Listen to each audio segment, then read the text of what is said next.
Dear students, in the previous lecture, you learned about Coulomb's law in vector form. So, if there are like charges, there is a force of repulsion between them. So, this is the expression for Coulomb's law in vector form. This expression can also be written like this. You make out the difference between these two expressions. Here this is 1 by 4 pi epsilon naught q1 q2 divided by r21 square r21 cap, where this r21 cap is a unit vector directed from q1 to q2. The same expression can also be written like this. In place of this r21 cap, if I write a vector r21, here you will get r21 cube, because you know that this r21, it can be vector r21 can be written as r21 cap. So if I write this term here, one r21 cancels here, and again we will reduce to this equation. So this expression and this expression both are one and the same. So Coulomb's law in vector form can be written like this or this way. Similarly, when the charges are unlike charges like this, that means q1, q2 less than 0, the force between them is attractive. So these are the forces, attractive forces. That means force acting on the first charge due to the second charge, force acting on the second charge due to the first charge. They are directed towards each other. That means the force is mutual and attractive. So you remember these points regarding this Coulomb's law in vector form. The next thing is force between multiple charges.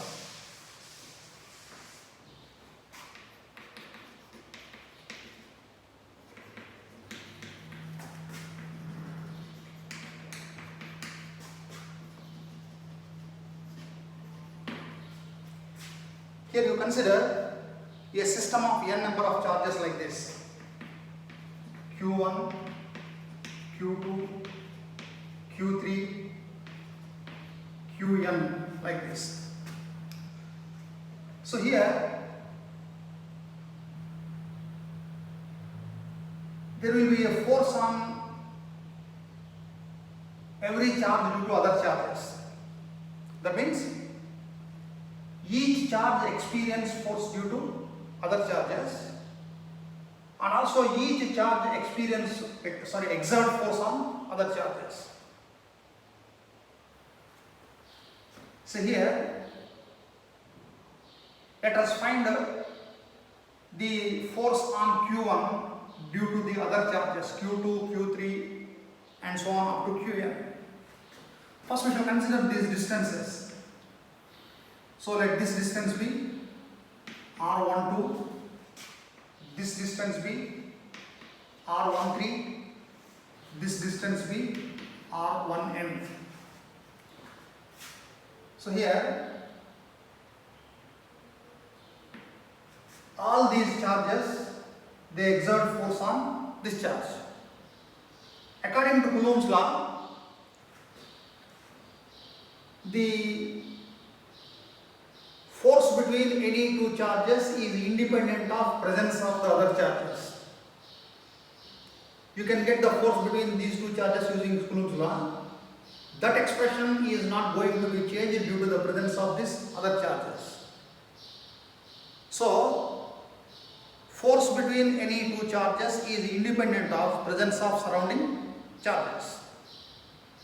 Now, to find the force on this q1 due to other charges, we need to use the principle of superposition. Here, the principle of superposition says that force on any one charge due to other charges is equal to vector sum of forces on that charge due to other charges taken one at a time. That means every time you take one single charge and you find the force between these two, next force between these two, next force between these two, and you carry vector summation of all those forces, you will get the net force on the charge Q1. So according to the principle of superposition, force on any charge is equal to vector sum of forces on that charge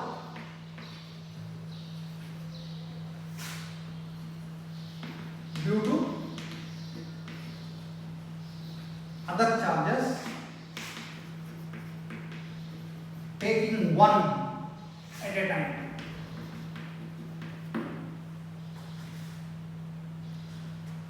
Here I want to find the force on this first charge F. I want to find the force on this first charge F. So this is equal to, first you find the force on the second charge due to the first charge, that is F21.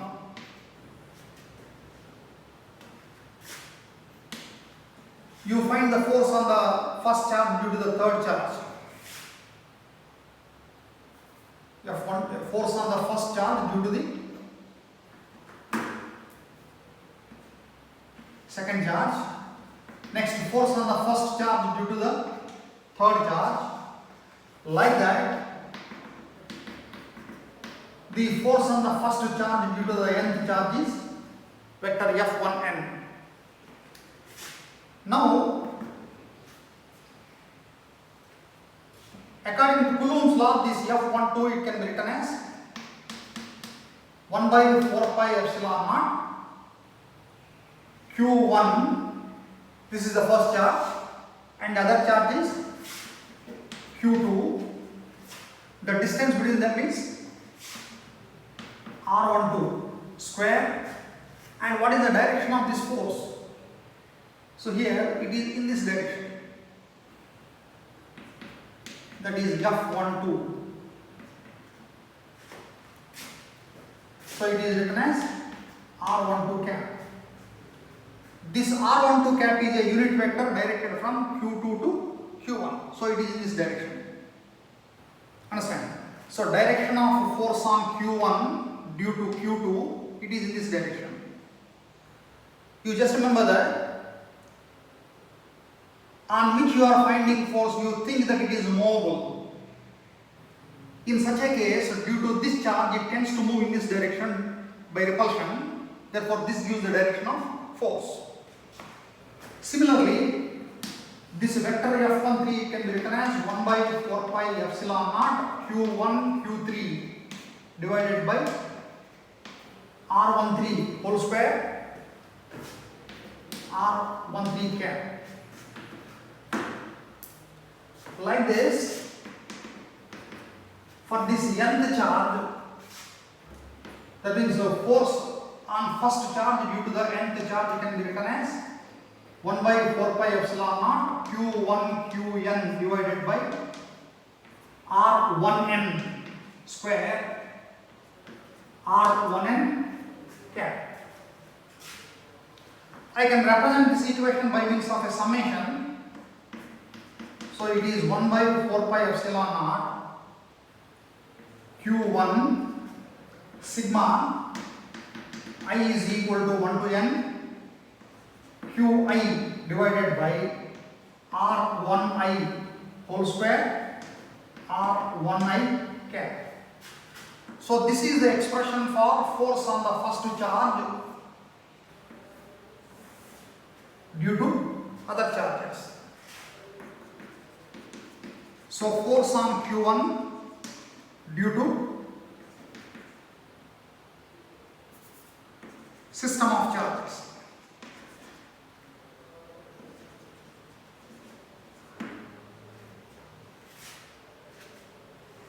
Force on Q1 due to the other multiple charges is given by this equation. So you remember this principle of superposition. You studied similar type of principle of superposition in wave motion PUC first year. Based on the principle of superposition, you can find the net force on any one charge due to other charges. So while solving numerical problems, you have to apply this principle of superposition. In the examination, questions like this. Here see, this is the direction of F12, and here this is the direction of F13, and this is the direction of F1n. So on making this summation, you will get the net force, and from parallelogram law of vector addition, you can also find the direction of this force. So based on this statement, you come across many problems like this. Here there will be a system of three charges, Q1, Q2, Q3. Their magnitudes will be given, polarity will also be given. You will be asked to find force on any one charge due to the remaining two charges. So first you represent the direction of this force, F13, both being positive. Here this is F12, both being positive. So you consider this parallelogram and you find the result. That gives the net force on this Q1 due to Q2 and Q3. Similarly, sometimes problems like this will also be asked in the examination. There is a square, different charges are kept at the corners of this square. You will be asked to find what is the net force on any one charge due to the remaining charges. So as you have done here, the direction of force on Q1 due to Q4, it will be in this direction, that is F14. Similarly, this is F12 and this is F13. So three forces are there. In order to reduce these three forces into two, you resolve this F13 into two components like this. So this component will add up to F14 and this component will add up to F12. That means three forces now they are reduced to two. So again you simply apply the parallelogram law and you find this resultant force on the charge at this corner. That is, you find the resultant force on this charge at this corner. So in this way, in solving numerical problems, you are going to apply this principle of superposition. So this is all about the concept of electric force between charges. The next important concept is electric field.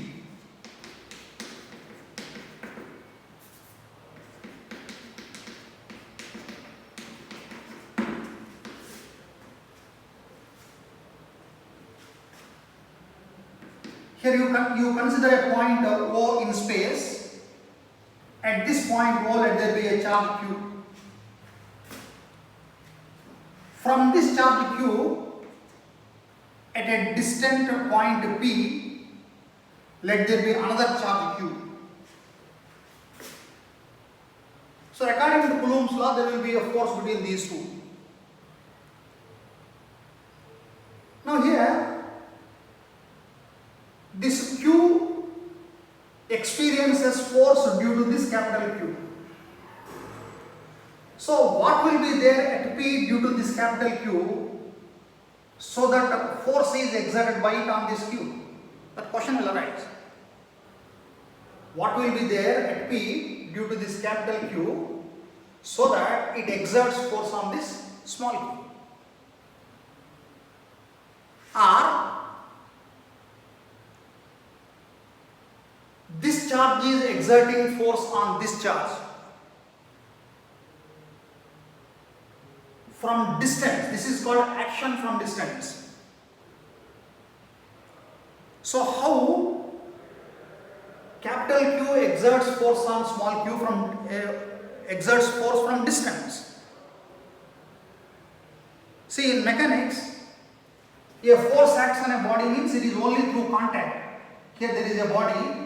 a force acts on this means this is only through contact. But without contact, how this charge q can exert force on this charge small q?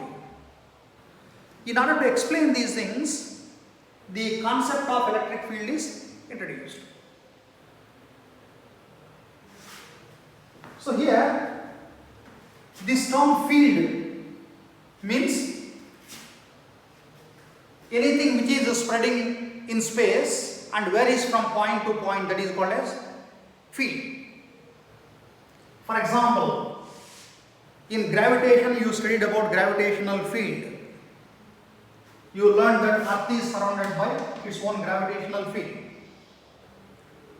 So the gravitational field is surrounding this Earth and it will be different at different points.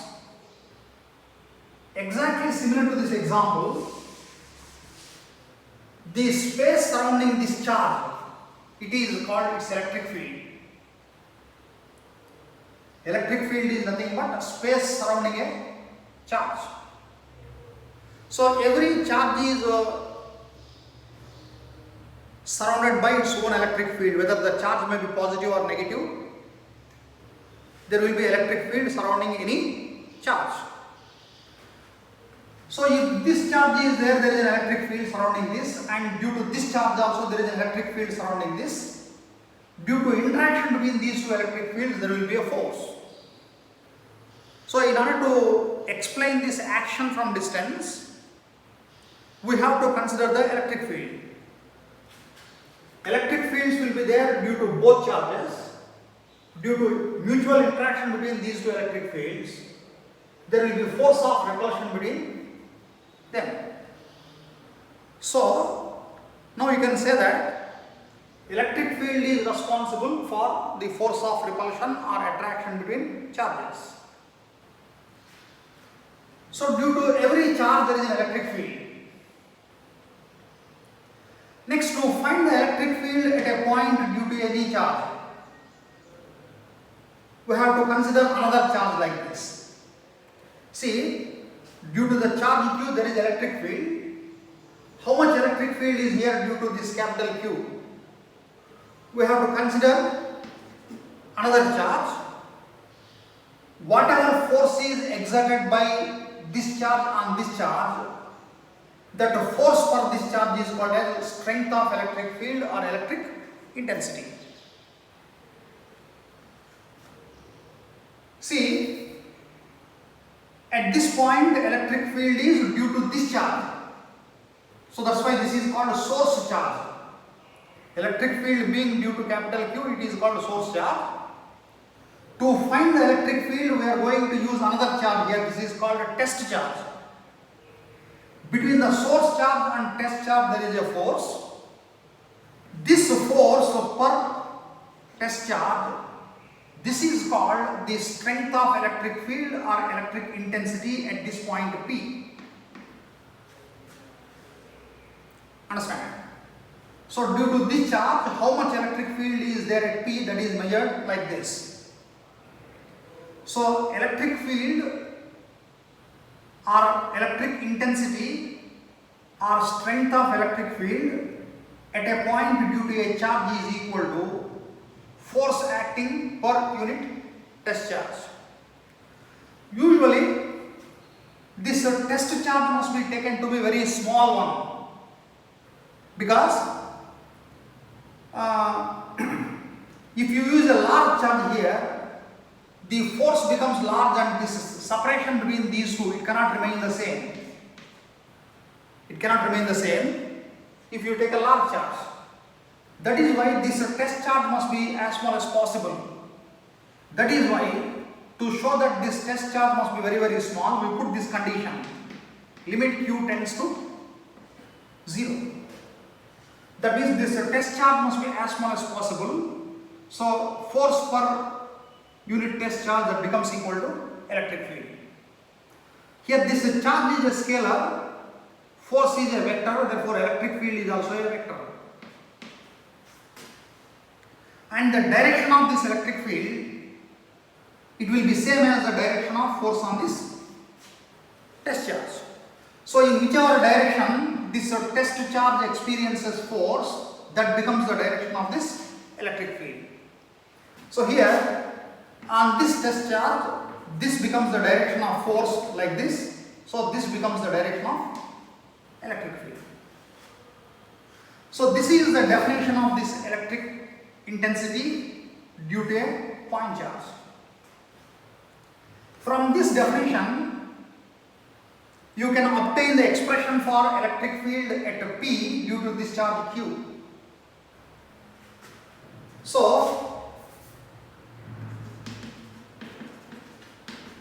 force on the test charge Q at P, distance R,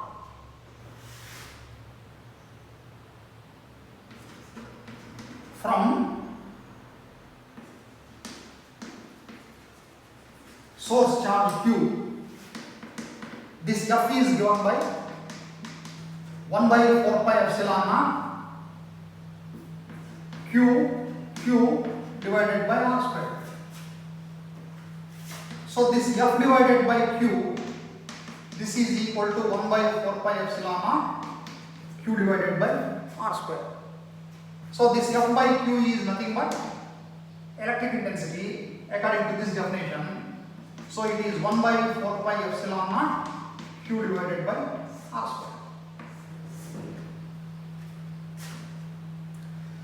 From a point charge capital Q at a distance R, electric field is given by this equation. Next, if I write this equation in vector form, it is 1 by 4 pi epsilon naught Q divided by R square R cap. What is this R cap? It is a unit vector directed away from the charge if this charge is positive. So,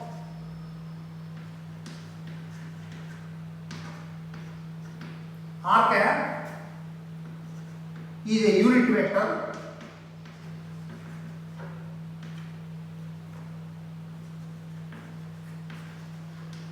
away from Q if Q greater than 0. Q greater than 0 means if it is positive.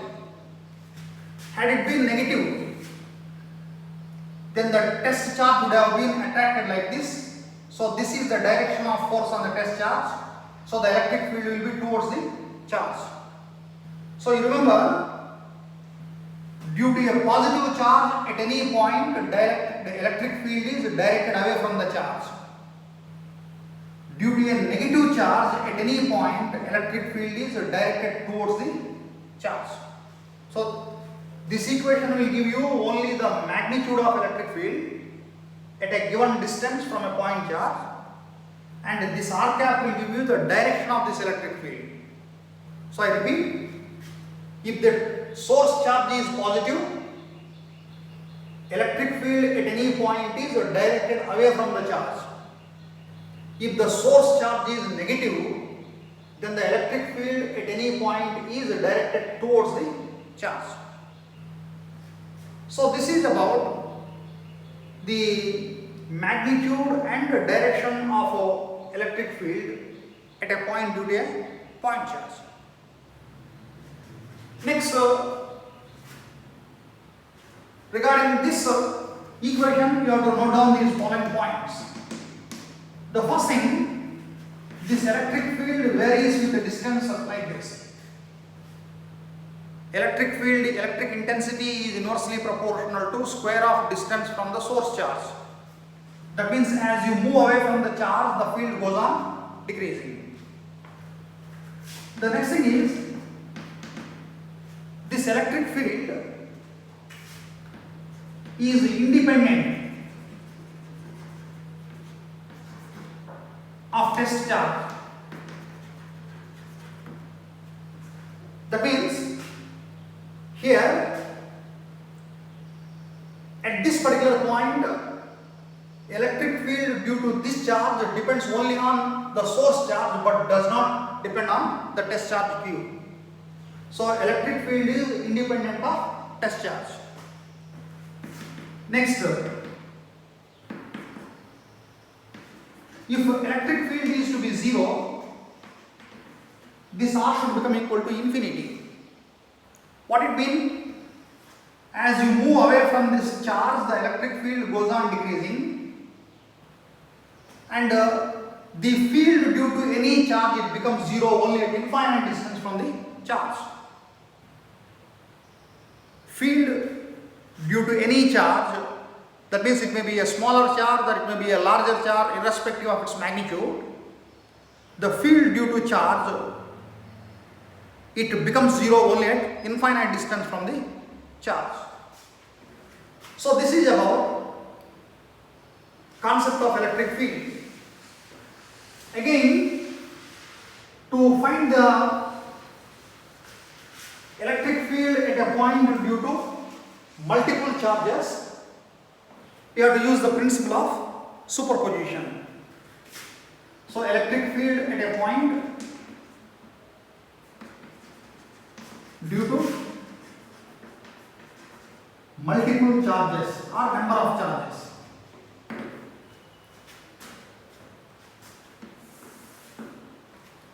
This question was asked in the annual examination for 3 marks once. Here you consider number of charges like this, Q1, Q2, Q3, like that. Let there be n number of charges. So due to each charge, electric field exists up to infinity. If I consider some point P here, at this point P, electric field will be there due to every charge. So according to principle of superposition, the net electric field at a point due to multiple charges is equal to vector sum of electric field at that point due to individual charges. So first you consider this distance. Let this be R1, let this be R2, let this be R3, and this is Rn. So this is the distance. So due to this positive charge at this point, the direction of electric field is like this, E1. Due to this charge, it is in this direction, because this is a positive charge. Next, due to this positive charge, electric field is in this direction, E3. Similarly, due to this, it is En. So let R1, R2, Rn be distance of Q1, Q2, Qn from P respectively. So from principle of superposition, net electric field is equal to vector sum of electric fields at that point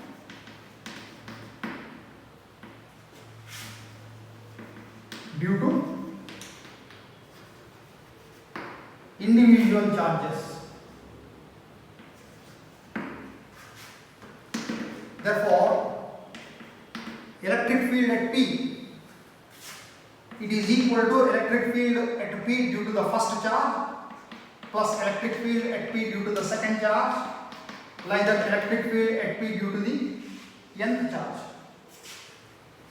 So the electric field is a vector quantity, so you have to consider this vector sum. Therefore, this vector EP is equal to 1 by 4 pi epsilon naught Q1 divided by R1 square R1 cap. So what is R1 cap? It is a unit vector directed away from Q1. Similarly, 1 by 4 pi epsilon naught Q2 divided by R2 square R2 cap. Similarly, last term is 1 by 4 pi epsilon naught Qn divided by Rn square Rn cap. So if I express this in the form of a summation, it will be 1 by 4 pi epsilon naught sigma I is equal to 1 to n Qn divided by Rn square Rn cap. So this is the expression for electric field at a point due to number of charges. So when this is asked for 3 marks, you need to write this much. That's enough. So you learned about the concept of electric field, and also you learned about how to find this electric field due to multiple charges. So based on this statement, you come across many problems. So here there are 2 charges kept at the 2 corners of a triangle. What will be the electric field at the 3rd corner, like this? You can expect these type of problems. So Q1 is there, Q2 is there. So what is the net electric field at this point? Then you find this first E1, then you find this E2. By using this parallelogram law, you find E. Similarly, in case of a square, 3 charges will be given at the 3 corners, and you will be asked to find the electric field at the 4th corner. Sometimes 4 charges will be given at the 4 corners of a square, and you will be asked to find the electric field at the center of the square. So these type of problems can be solved by having this principle of superposition into consideration. In the next lecture, I am going to discuss the representation of this electric field.